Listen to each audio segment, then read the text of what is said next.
So the first song I ever wrote, I was 7 years old and I was really upset about having to eat broccoli. So I wrote a song called Sometimes It's Easy, Sometimes It's Hard in Life. And that is the first song I ever wrote. I think it literally went that, it was that repeated over and over. Like, sometimes it is easy, sometimes it is hard in life. Oh yeah, oh yeah. Like, hey Logo, this is Zolita and this is First, Best, Worst. Best way for me to get inspired to write new music, probably watching Lady Gaga's music videos just on a loop. If I ever need inspiration, I just go watch Telephone again and then I'm like, all right, let's go. Telephone and Marry the Night, those are my two favorites for sure. Best experience I've ever had performing was probably at LA Pride last year. That was so fun. It was just such an incredible crowd and it was my first time performing after COVID. So that was an amazing experience, definitely. Worst experience I've ever had performing. I don't think I've had it. I'm like, that's sounds pretty lucky. I've never had a snafu. I've had like a nip slip at, I played Dinah Shore and there was a few nip slips, but honestly, in the moment, I definitely was like, oh, but then afterwards, I got a great photo out of it and it's pretty iconic. So it was best and worst. Best thing about going on tour, definitely just having face-to-face contact with all of the people that have been supporting my music for so long and like getting to hear the words sung back to me. Because, you know, when you're online, it can be so easy to forget that it was like, these are real people that are actually engaging with your work. So I'm really excited for that. So the worst thing about going on tour is probably like my coffee routine. I remember last time I went on tour, oat milk you couldn't find it everywhere yet. Now you can find oat milk everywhere. I feel like just food, specific like coffee and food routines. The best memory I had was definitely, so my upcoming video, Crazy X, that's in the last one in the series, we shot at a place called Maverick Saloon, and we did a whole Coyote Ugly, like dancing on the bar choreography moment, and that was so iconic. I was like, when am I gonna get to do this again? This is so incredible. Definitely the best memory. Best way to describe my EP, Falling Out, Falling In, is chaotic. Yeah. First celebrity crush was definitely Avril Lavigne. I didn't know it at the time, but I was obsessed. Oh my God.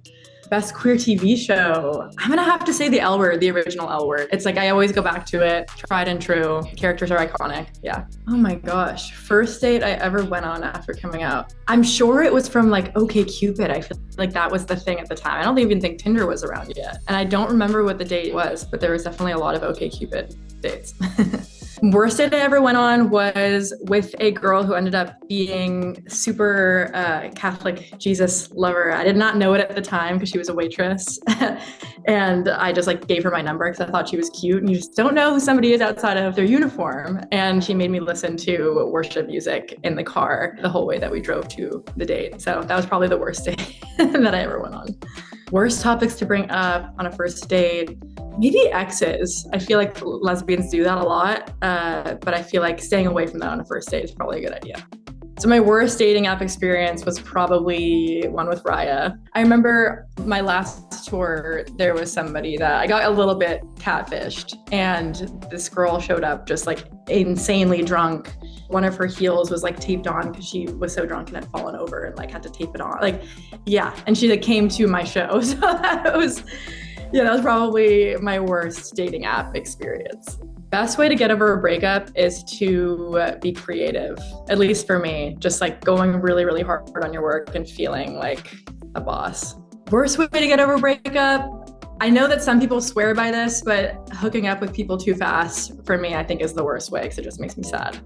Best way to spend a day off in LA, if it's a Saturday or Sunday, go to the Los Feliz flea market or the Silver Lake flea market and go find some fun pieces.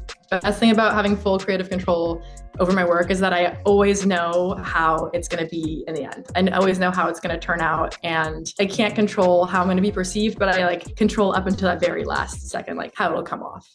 The worst thing about having full creative control is that I'm always the one to blame if something goes wrong. It's kind of a best and worst thing, but it's like I definitely beat myself up a lot because I'm generally the one in charge of a lot of the things. So it's like if something goes wrong, it's on me. The best thing about going to a Zolita show is that you're going to be surrounded by a bunch of hot queer people. Best thing about embracing my queerness as an artist is that it gives making art a much larger purpose for me. It makes all of this so much more worth it.